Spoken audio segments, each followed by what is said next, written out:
Hello, hello, hello. If you're watching this, you missed day one of our week 19 computer science principles class. Let's get to it. So today we are working our way through assignment 050401, the lists make assignment. I have a bunch of announcements at the beginning. I'm not going to go through all of them, but I will highlight these and you can watch or go through the PowerPoints on your own and read all about them or send me an email if you have a question. But essentially, please don't forget to pay for the AP exam. The deadline to pay $95 for each exam is February 1st. If you pay after that, you're going to be charged an additional $45. Please make sure you are on time. There are courses for next year in computer science that you can take. I highly recommend Computer Science 1 as the next class for you if you found this class enjoyable. And also web development is another option. You can read about them in here or other computer science offerings. There are tech classes as well. If you took this class as a basic tech credit instead of a CTE pathway credit, you can take an advanced tech class. Please make sure to get in contact with Mr. Daney and talk to him if you are interested. The advanced tech classes do use power tools, so you need to be comfortable using them. And get yourself mentally prepared for that. You can also, of course, always take Foundations of Technology, which is an easier, less advanced tech class where you still get to use power tools, but you don't need to have any prior knowledge. I will teach you how to use them. So that could be a good class to take if you're interested. Lastly, Coding Club meets every Friday from 3 to 4:20. If you like this class but wish you were learning more faster, Coding Club could be a great enrichment activity for you, and you can certainly sign up. Take a look at the directions here. All right, today we're working through more lists related stuff. We are going through the make activity.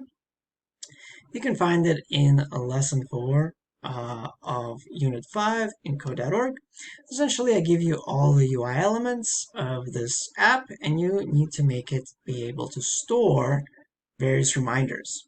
You can hit the arrow keys to navigate through the reminders. This item or this number right here should change as you change between the different reminders or among the different reminders. Here you can put in a new reminder and hit add to add it to your list.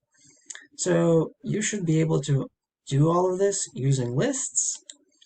Now, some things to consider. I've given you a bunch of code in the assignment description. You're welcome to use that code in your program. You're allowed to do that, and I recommend that you do. This is the code for left and right buttons that you can use to make sure you don't accidentally go outside the bounds of your array. Remember, it's important that you stay within the bounds of the array.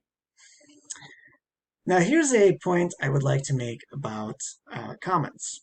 Let's say I give you a function. It was approx pi. Would you be willing to stake everything you own on the fact that you know what this function does? I wouldn't, unless I gave you the code. So maybe, what if I gave you this comment? Oh, that clears everything up, right? Well, no, that's ridiculous, right? That's silly. This comment is useless. Well, we already know it's a function. It says function right there. Do not write this comment. It sells nothing. You've wasted your time if you wrote this comment. I would rather you write nothing than you write this, okay? Please. This is a waste of everyone's time. Do not do that. What could you write instead that'd be more useful? Well, finds pi. That's what I thought it did, but now I know for sure.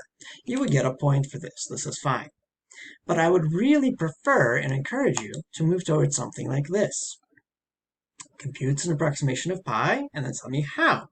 Now I know for sure exactly how the function works. I know what to expect from it. I could use it effectively in other pieces of my code. If I just say finds pi, I don't know what that means. Is it going to be just 3.14 every time? How does it find pi? This is a much clearer explanation. So please consider doing more in-depth comments in your program, but you must have at least a base level of something in order to receive credit. Make sure you read the rubric carefully in the assignment description so that you don't miss anything, especially the comments, as again, that is the most missed thing right now. But also don't forget, you do need to have inputs, variables, lists, functions, an output, and your code should run without errors. So double check that everything works out. And this assignment is going to be due Friday, although we will not have much time in class to work on it on Friday, but I am giving you a little bit longer to get it done. So please make sure you take advantage of that. Thank you guys very much, and I'll see you all in a little bit. Have a good one.